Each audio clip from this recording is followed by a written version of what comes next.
которые развивались потом в глистов земноводных, рыбы, медузы. Далее шли насекомые, немножко выше шли динозавры, тирексы, археоптериксы.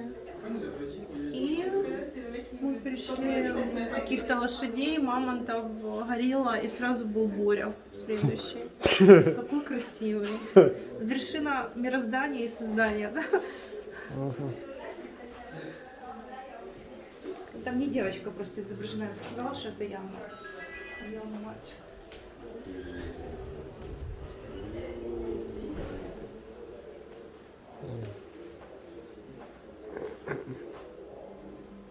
Ух ты.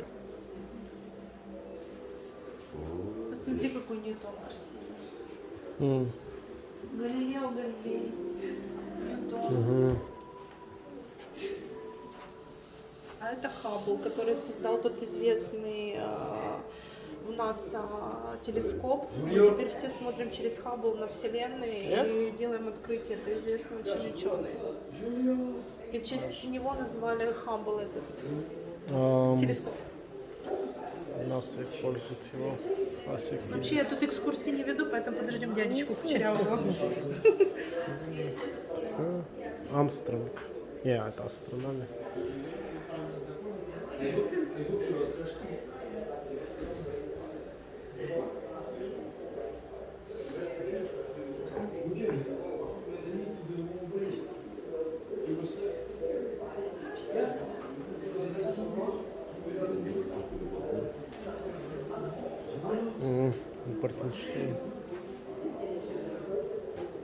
Самый большой в мире телескоп. Да? Ну, прочитаю. Did you know that Ireland's Newton telescope was one of the world's largest? And that it reached scientifically some of the most important. А теперь они спрашивают, а какие самые великие открытия в Ирландии? В астрономии. И вот они типа изображают точки всяких галактик.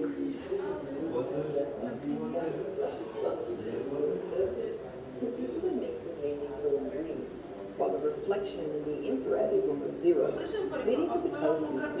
Видно, так, чтобы без хаты было видно. Такой вот, типа панорама такое бывает в ясные дни, в августе. Никогда? Может и есть.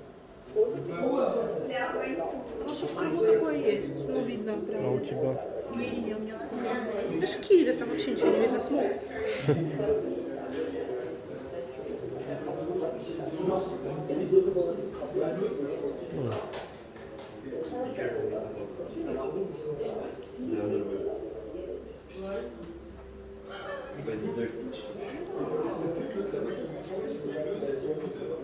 Ну сюда ночью приходить, ты в курсе?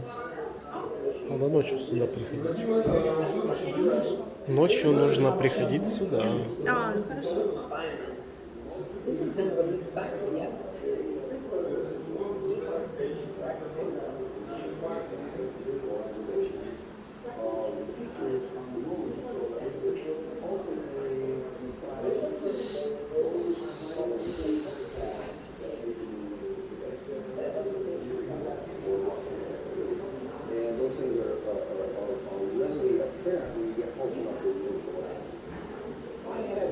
Interesting grandstand seat to watch the moon. Going over at around at 75 times. The problem, 6 hours ahead.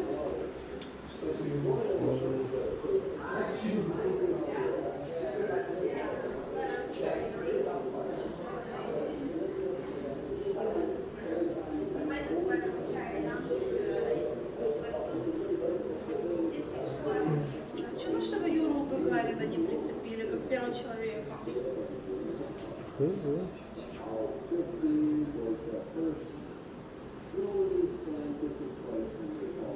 Когда Юра полетел? 1968.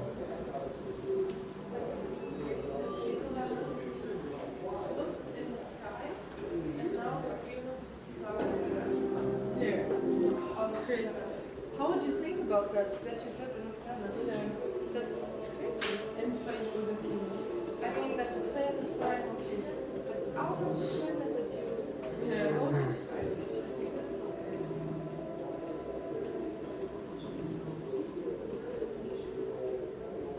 Welcome back to Earth from space.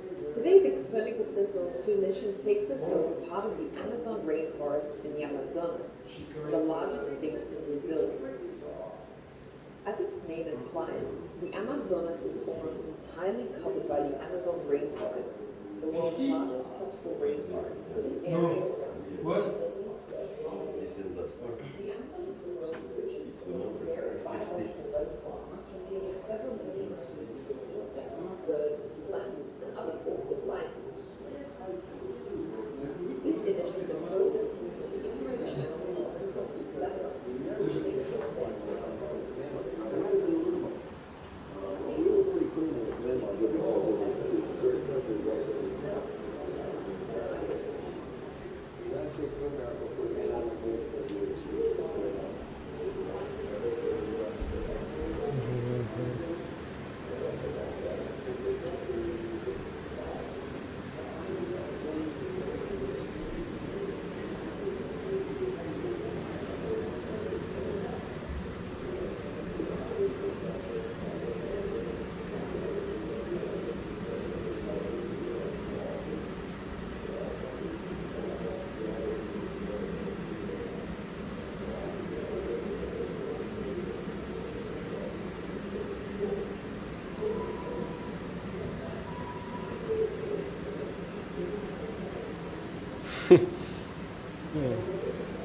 Испаньола.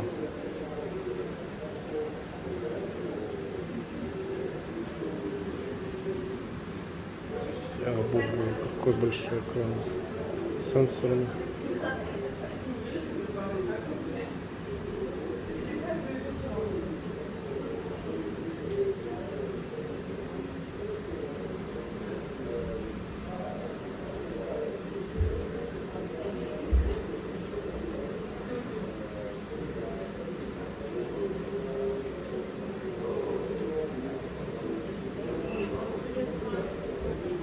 Ты же польский включил? В общем, есть деску яма веба. Сенсорный экран, прикинь? Такой А тут здоровый. можно какой-то нормальный язык включить? Не польский. Платная. Саможиво.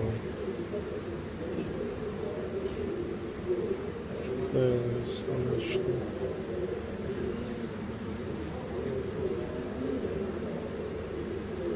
Осторожнее, баш зов,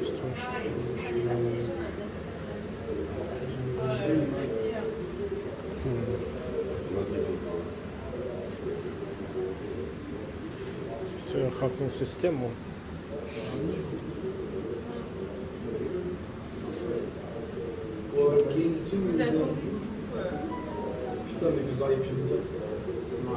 Здоровый видео. So, now that most of us are here at the end of the exhibit, I can bring us into the planetarium. We can look at some stars and planets. So our planetarium here at Blackrock, it's inflatable.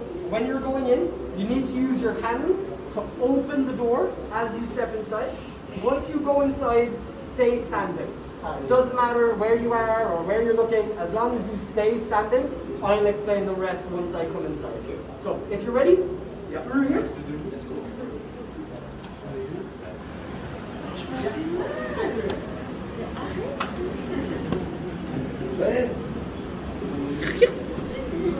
Нужно вверх забрать. Смог пролезть.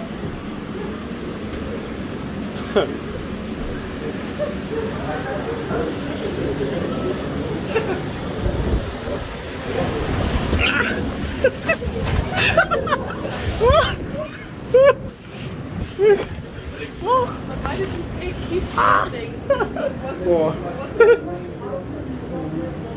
Because а?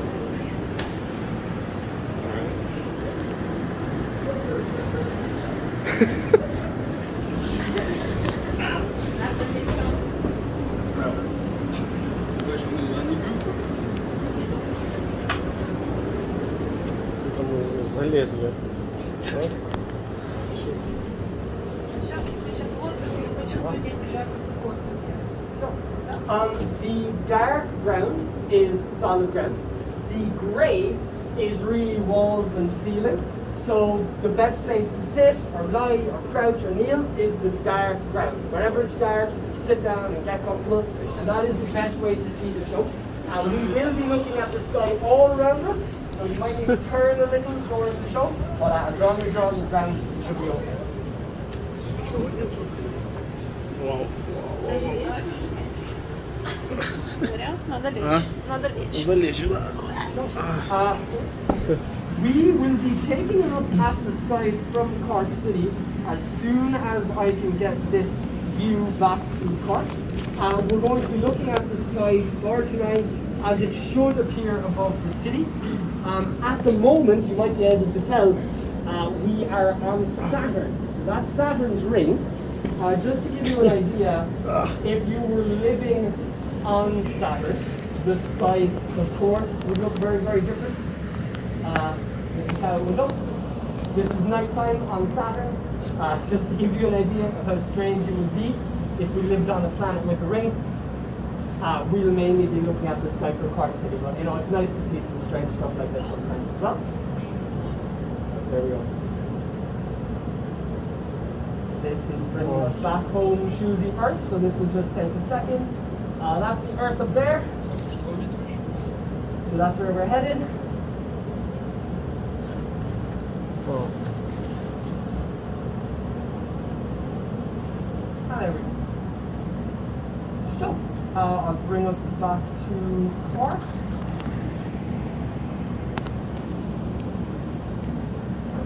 So, we're going to be looking at the night sky as it should appear tonight. So I'll be showing you the stars and the planets. I can promise where they will be. The weather, we can never really promise the weather here in Cork. You know, there's always some clouds in the sky. I'll be showing you the sky with no clouds, no bad weather, just the stars and planets. But if it is cloudy tonight, you will see the same stars, these stars, as the sun goes down for the next couple of weeks. The sun will just be setting later and later. So tonight, we'll see these stars coming up to 10 o'clock. By next week, it will be after 10 o'clock when the sky looks like this. But otherwise, you will see very similar things. I am labeling the brightest stars here. So these names in the sky are the names of the brightest stars. I'll only show the very brightest stars. So here behind me, the North Star, Polaris, it's not labeled. It is a very famous star, but it's not as bright as those other stars in the sky. You can call it Polaris or the North Star. Most stars in the sky have many names. And that's true for the brightest star as well. Sirius, the dog star, is hiding behind these trees. Trees and buildings can block out the lower part of your sky, the horizon, and you can fix it by getting higher. A taller building, a hill, a mountain, it can help you see over the objects around you. So that lets us see Sirius, the dog star, but it is very low in the sky. We won't see it for long tonight. The real reason to get a clear sky is a planet, Mercury, back here in the north. So Mercury is the closest planet to the sun. We always see Mercury very close to sunset or very close to sunrise. And it is now the smallest planet. Ever since Pluto was reclassified, Pluto is a dwarf planet, just like Ceres here, and Makemake and Haumea. These are all dwarf planets like Pluto. So the smallest planet is now Mercury. Now Mercury is a tricky planet to catch. It will only be in the sky for about 40-50 minutes for the next few evenings. Looking at Mercury here, it's a crescent Mercury. So the dark side of Mercury, nighttime, is closer to us. So that means Mercury is between us and the sun. Just last week, just last Tuesday, we had a half Mercury. When Mercury was like this, it's at the side of the sun. It's in the sky for almost an hour, the longest we have to see Mercury. One more week backwards, and Mercury's on the far side of the sun, and again, it's only in the sky for about half an hour. Because Mercury is so close to the sun, it has a very short year, just 88 days. And because Mercury orbits the sun so quickly, it changes very quickly in our sky. So we will see Mercury for about another week, then it will disappear in front of the sun, and once we come into June, it will appear again in the morning. So if you don't get a chance to see Mercury in the evening, or if your view to the north is always blocked, in another month we will see Mercury in the morning, which means we'll be in the east. So if east is better for you, you can just wait a couple of weeks and Mercury will move around. But we do have to go out very close to sunset to see Mercury. The sky really still needs to be orange for Mercury to be visible. As we move into real darkness, Mercury will set below the horizon, and as we come up to 11 o'clock, at 11 o'clock, 7 of the most famous stars will come to the middle of the sky. So these 7 stars, 1, 2, 3, 4, 5, 6, 7, these stars will point you down to the North Star. So they're very useful for people who don't have compasses if you want to find north. But it was also used for telling the time. The plough, or the Big Dipper, or the Big Bear, or the pot, or the spoon, or the saucepan, it's got lots of different names in different languages. Every 6 hours, it moves a quarter of the way around the North Star. So in ancient times, if somebody had to go and keep watch for a few hours, they could use the movement of the plough to tell them how long they were outside. These 7 stars have a lot of different names because they're not a constellation. The constellations are the official pictures in the sky, and the plough or the Big Dipper is only part of one. So a lot of people call this part of the sky the Big Bear, because this is the Big Bear. This is Ursa Major. It's not a very good drawing of a bear, but if we follow the Big Bear down to the North Star, this is the Little Bear. Definitely not a good drawing of a bear. It looks more like a tadpole or a spoon. Some of the drawings in the sky are almost impossible to imagine. There is one just over here. This line in the sky. Feel free to take a look at it. Try to imagine what it might be. So this is what pictures are meant to be in the sky. So trying to make 2 little dogs there is pretty difficult. These pictures in the sky, they do come from ancient Greece. So there's stories like Hercules wrestling the Hydra over here, Perseus defeating Medusa. So these pictures in the sky, they're very hard for us to imagine today. But luckily they're not going to change. So these pictures are the official pictures that the International Astronomical Union uses. So, you'll get a better picture without the flash. So, these dogs here, it is hard to imagine that they're dogs, but once you learn it, it isn't going to change. These will be staying the same from now on. Yeah, I'll give you a chance if you want to take a picture. So I'm going to take them away, so I'll give you a chance to take a picture before I do.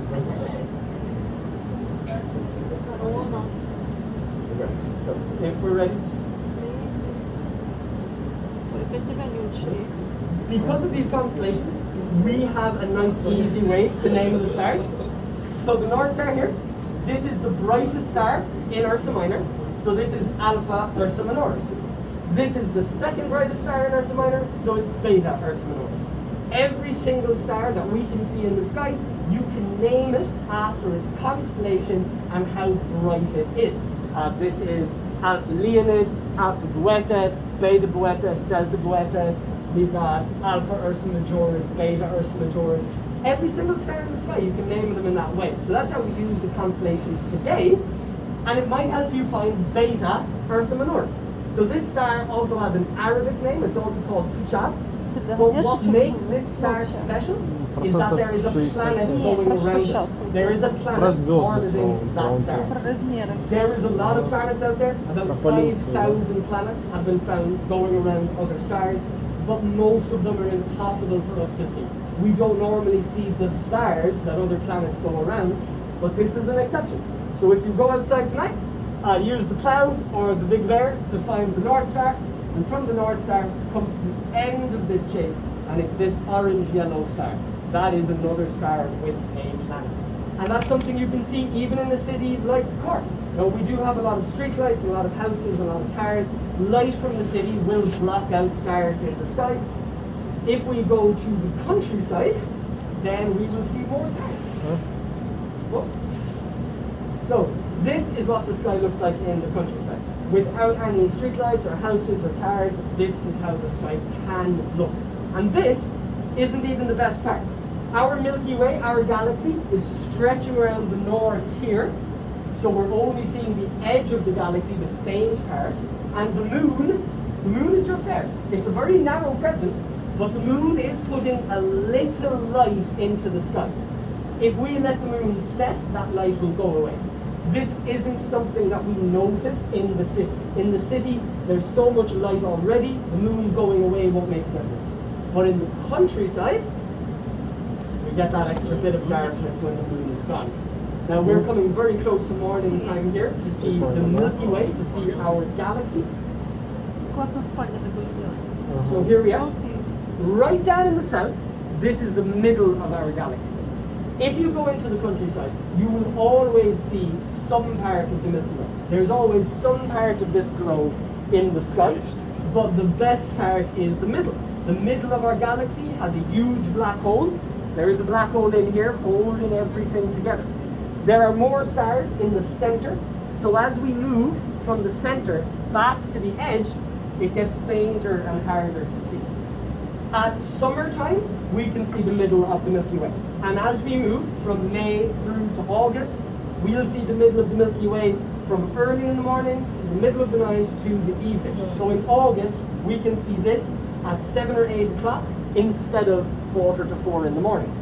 But when we come into winter time, when we come into December, the sun ends up between us and the Milky Way. So on the longest, darkest nights of the year, we miss the middle of our galaxy because it's behind the sun. In the summer, we have much shorter nights, but those short nights are when the Milky Way looks best. So the Milky Way, Voie lactée, Bone de Bofina, Milchstraße, it's got a lot of different names, but they all come from an old Greek story where one of the Greek titans spilt milk on the sky. And it is the ancient Greek word for milk, galaxius, that gives us the word galaxy that we still use today. But it will only be visible in the countryside. If we come back into the city, it's gone. Luckily, there are still some things we can see in the city. So we have Maki and Haumea, they're up over there. We keep coming all the way down. There's Pluto. So we won't see Pluto, but it is out there. Keep coming down. There's Saturn. You can see Saturn. There's Mars. Марс. See Mars. There's Jupiter. And Venus. So, there are only 5 planets that our eyes can see. Our eyes don't see Neptune and our eyes don't see Uranus. We know where it is, but we don't see it with our eyes. We have to use a telescope. These planets, you can see them with just your eyes. No telescope, no binoculars.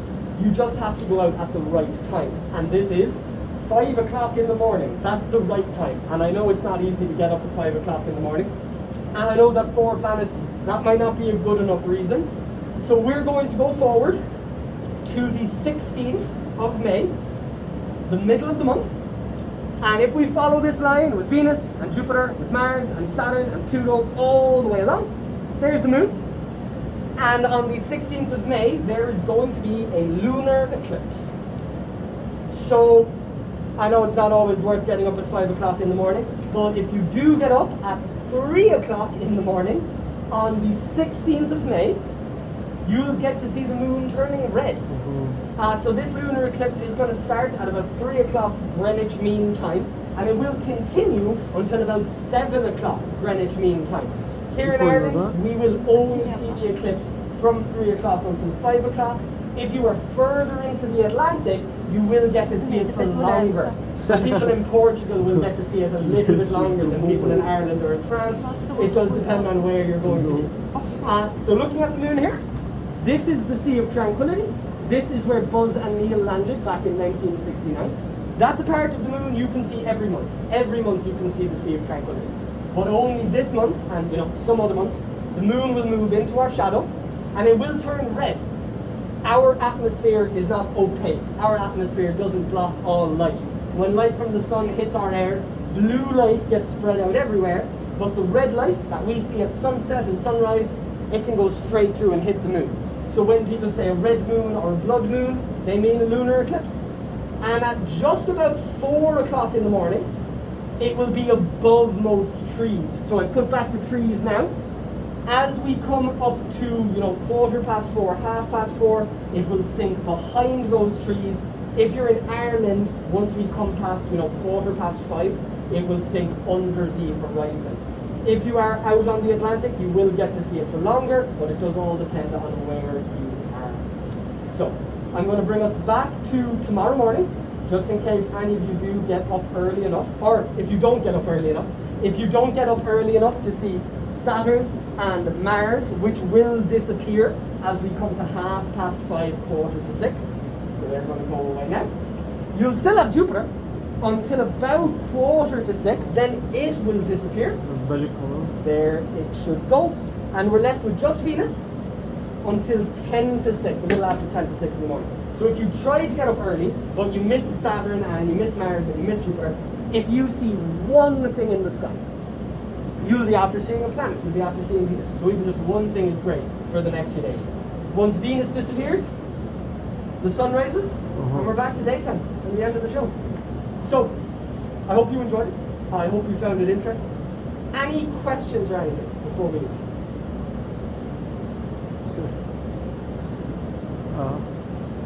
If not, that's okay.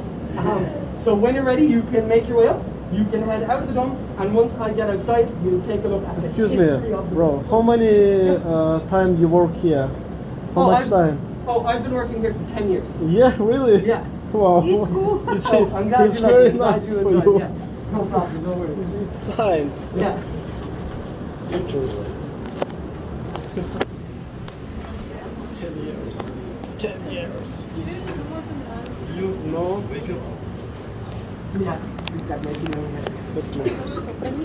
Ну, проникли. Опа! Как в эту, да? Там как в писечку. Опа! Да, ого. Фу, вынырнули, да? Давай и трудись. Ну. Неделя была. Ага.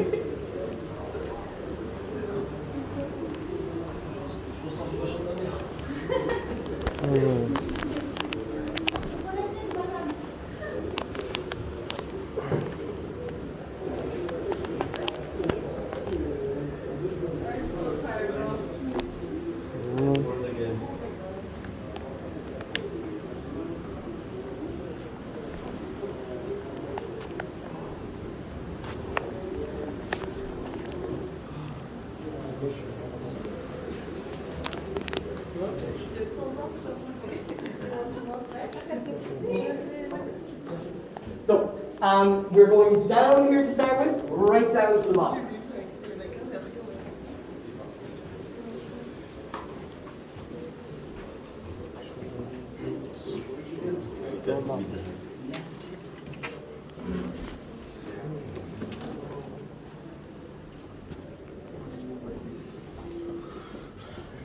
Be careful, don't fall. Please don't fall. Хотели вверх. Опа, винная это. It's wine. Вино. Винная штука, прикинь. Винная штука. Наверное. Нальют? Бочки с вином по-любому. О, вау. Это штука. Ничего себе.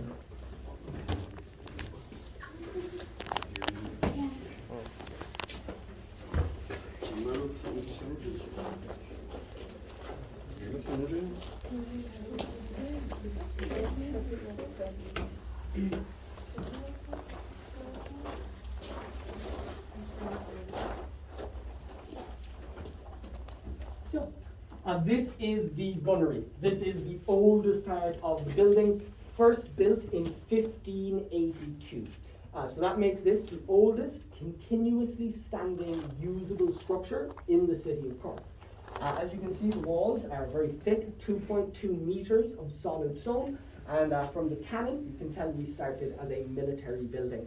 We were first built in the 1500s to scare away pirates. That's why we were built. Pirates is the reason.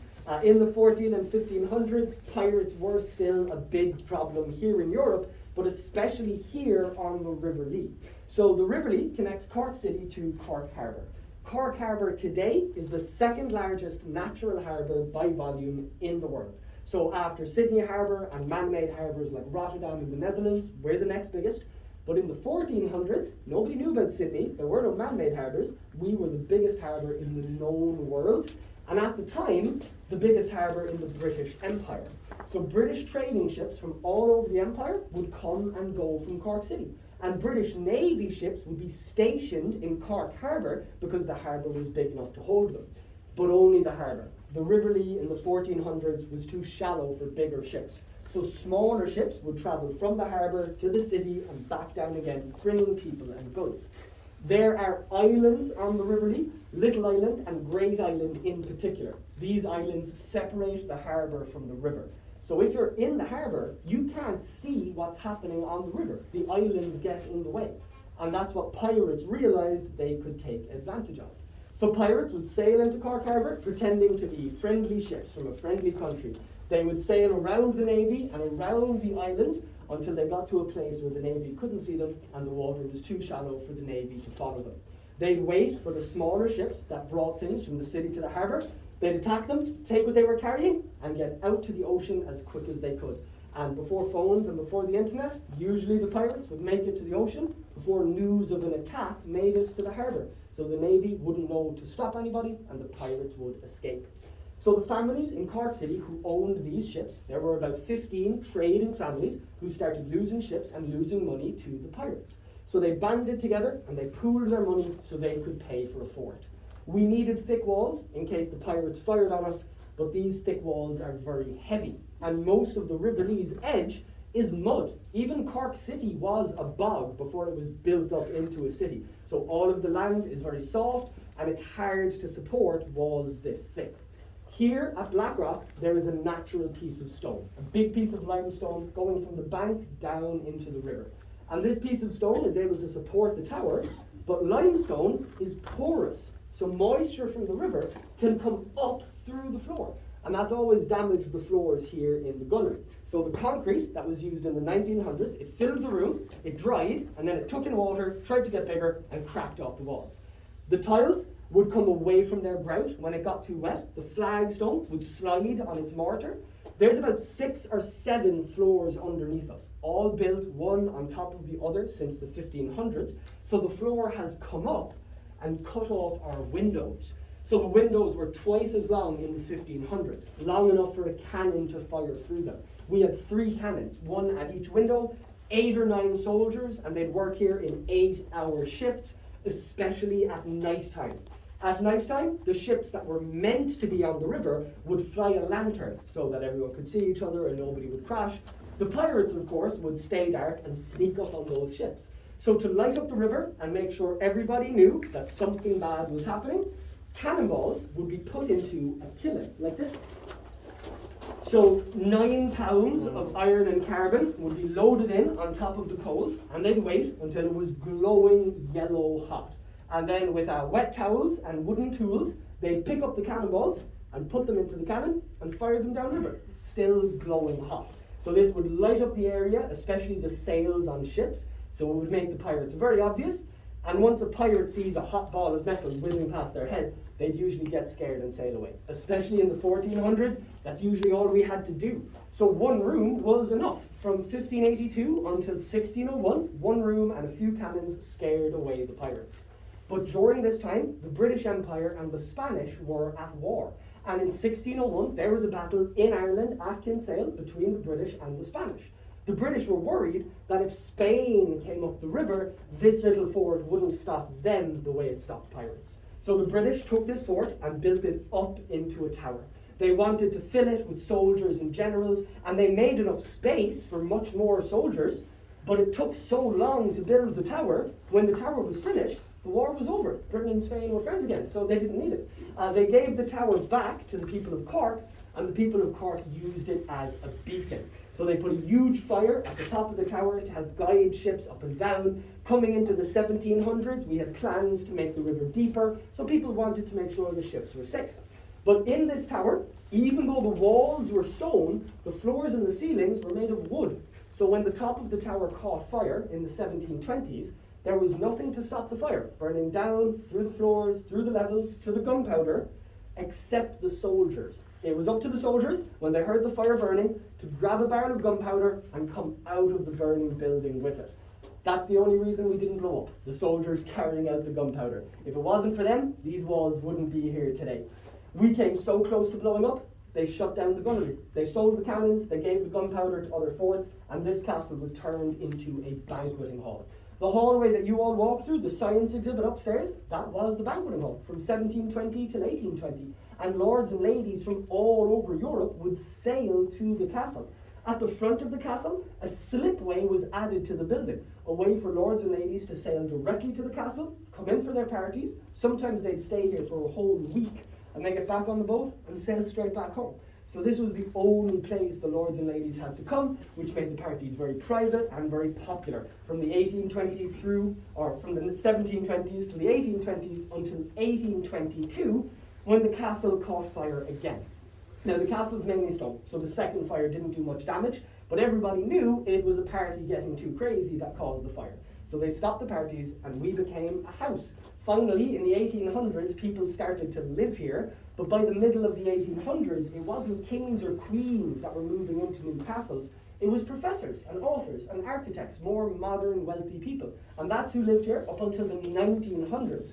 We are a limestone building, so moisture can come through the walls when it rains. It's very hard to keep the building warm and dry. So by the 1900s, the castle was sold to become a bar and a restaurant. From the 1940s to the 1990s, people had weddings and birthdays, confirmations and communions here in the castle, all the types of things you'd have in a normal bar and restaurant, but moisture was still coming through the walls. It made the wood rot and the tablecloths get musty and molded very quickly, so the restaurant was always throwing things out and buying new pieces. By the 1990s, it was just too expensive, so they cleared out the castle, shut down the building, and gave it back to the city. The city had this big stone grey building and they wanted to preserve it, but it was so cold and so damp they weren't sure who would want to use it. But at this time, the Cork Institute of Technology was looking for somewhere to put a telescope for its astrophysics department. So when the college talked to the council, this building was free, and with a little bit of funding, we were able to put a telescope at the top of the tower in 2005. A couple of years later, in 2007, we opened up to the public and started giving tours like this one, and we've been doing it ever since. So, that is the history of the castle. There is a lot to it. We're a bit of a strange castle compared to some of the other ones, but there is the history. So from here, we will go to the top of the tower. At the top of the tower, I will point out a couple of things like the islands below us, the mud flat, the stones underneath us. But we are mainly at the top of the tower, so you can see the view. So even while I'm talking, have a look around, take pictures, and enjoy it. It's through here, and 100 steps all the way. How are you?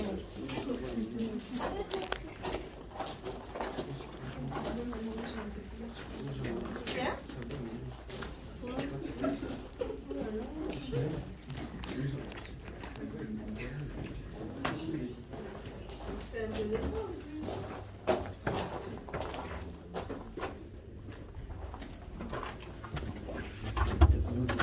Tu me vois pas sûr.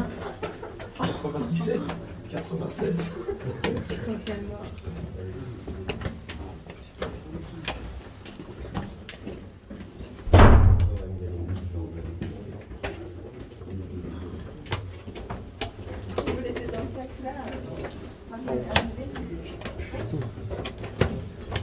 Je vais mourir avant mes 50 ans, je pense.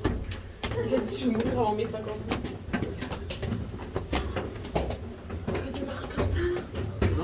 Bon,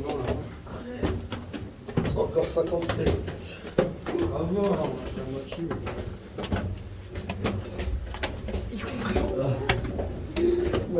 Juste à Wednesday. Faux. Oh, je suis trop vieux pour ça.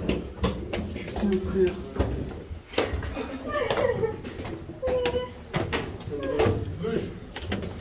tourner comme ça.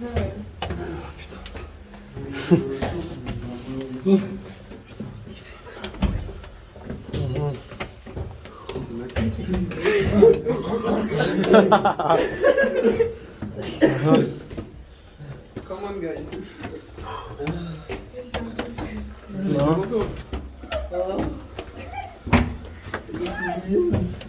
Oh yes. Je vous fasse le Maxime. Oh yes. Ça va après la petite course qu'on a fait en randonnée. Hein. Du coup, t'as compté, il y en a combien? Oui. Oh fuck. Un Maxime.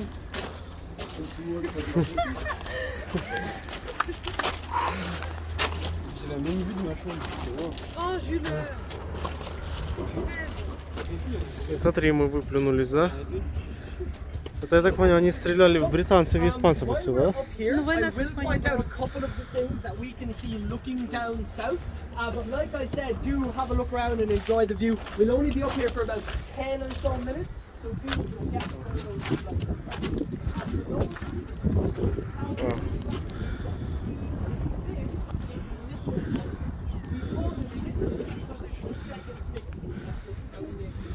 after Little Island, Great Island, Great Island, that's where the so we don't see Great Island, and the hills beyond it are all the southern harbor, buried and passing west of the coast.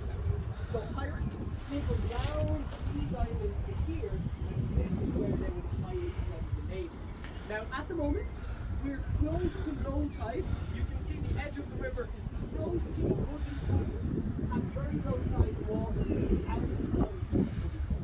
The middle of the river will be 5 meters deep at its lowest. At high tide, all of the mud is completely covered by water. In the 14 and 1500s, the river went from 6 meters down to just 3 meters at low tide. We were much shallower, but much wider. If you look at the far side of the river, there's a wall with mud behind it. That will fill in with water. If you want to, we fill it in with mud. You can take mud, put it in the river, pile it behind the wall, fill it up into solid land. You probably won't, but that is how we take all of those docklands along the left, as well as our area above it on the right. So all of that was mud, all of that was mud in the 14 and 1500s. So of course, with all of that mud, there was nowhere solid to build a castle except right here. So if you're comfortable looking down at the base of the tower, it's 5 stories, 40 foot, you'll see the pale grey stone around the base of the tower. And that pale grey stone is our limestone foundation. It still sticks out under the building. You might also see the bottom of the tower is wider than the top. There's a little walkway around the bottom, and that's the extra thick walls in the gunnery. So down there with the thick walls is where we went first. We've come all the way up. At the front of the castle, you'll see there's 2 towers and a path leading into the river. That's the slipway or the jetty. That was added so lords and ladies could sail sometimes from the Netherlands or even further, all the way across the ocean, all the way up the river to here, have their parties, go back on the boat and sail all the way back home. So this kept the parties nice and private for the lords and ladies. On the opposite side of the river, you'll see some big houses. These are the houses that the merchant traders built in the 1600s, so after they paid for the forge. But every family had their own mansion, so you can imagine how much money they had. Paying for the castle really wasn't that bad. It was just finding a location that they struggled with. If you take a look upriver towards the city, up that way, you'll see one of our container ships at the dockland. So we've got one of the smaller container ships. That's one of the small ones. So it came in this morning, fully loaded. So it was sinking lower into the water. They've taken off all of the containers now. They'll start putting new ones on tonight. And by the next high tide, it should be ready to leave. You'll see a white structure sticking out from the trees beyond the port. That white structure is Parky Queeve. So it's a Gaelic sports stadium. It's where we play hurling and Gaelic football, but it's also where Ed Sheeran's been playing. We use it as a youth stadium as well. You'll see a little bit across the map.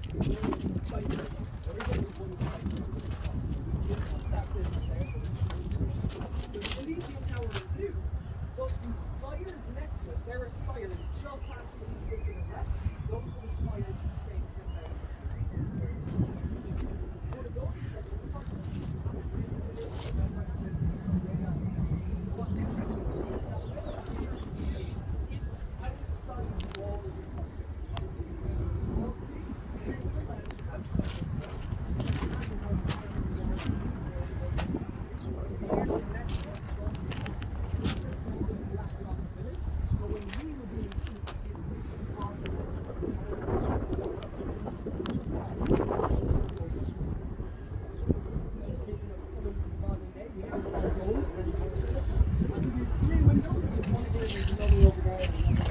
those windows let you into the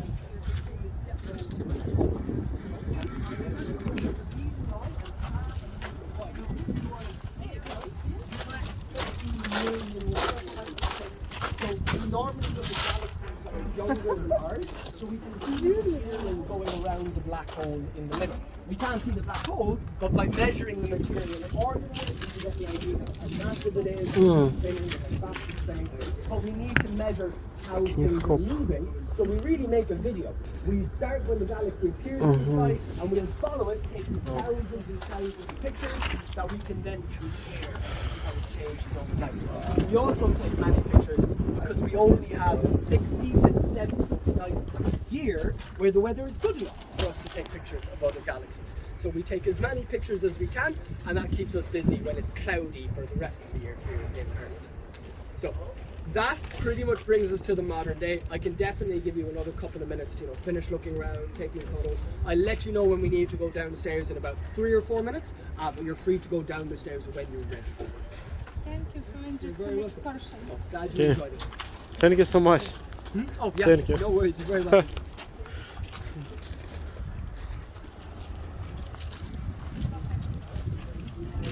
Это типа все, да? Ну, типа полазьте пару минут, a few minutes, and go away. Да? Ну да, типа посмотрите, пофоткайте, полазьте. Это конец, да, уже? Сейчас идет. Понял, что это за белые вот эти полосочки такие тоненькие? Ну, расскажи как раз. 3 минутки видео. Это для карлинга, для футбола, для регби. Вот это это, да? стадион у них. Вот это такой, это метка стадиона. За ним дальше идет небоскреб такой вот. Это самое высокое здание в Корке.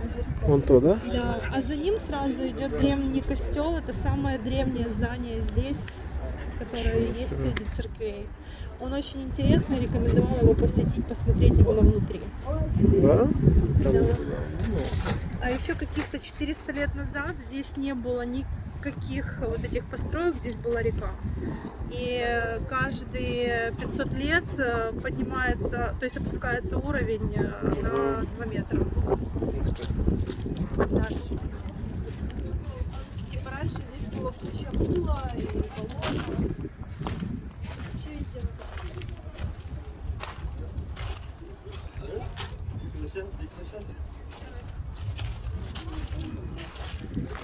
Сейчас это сфоткаешь меня, окей? Я допишу 2 минутки. Сфоткал сейчас. Кстати, а ты слышал, какого размера здесь телескоп? Не слышал? Метр в длину и метр в ширину. Да? Они тут даже черные дыры смотрят. Он здесь выезжает, эта фигня открывается. Ничего себе. Ясные дни. Ничего себе. Да. Электро, наверное, электронные. О, видно. Что внутри. Okay guys, let's sleep in the ending. And there is biggest looking point. Yeah, lighthouse, Lunar Eclipse Observatory. There is biggest reflecting telescope in Cork.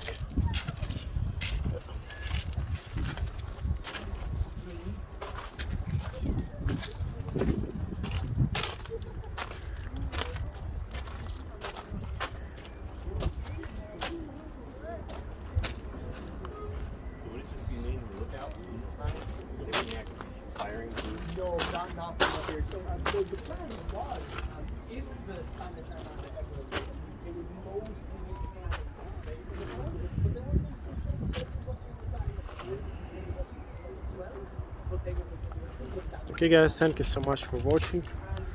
It's Cabo Man. Nice to have a nice day.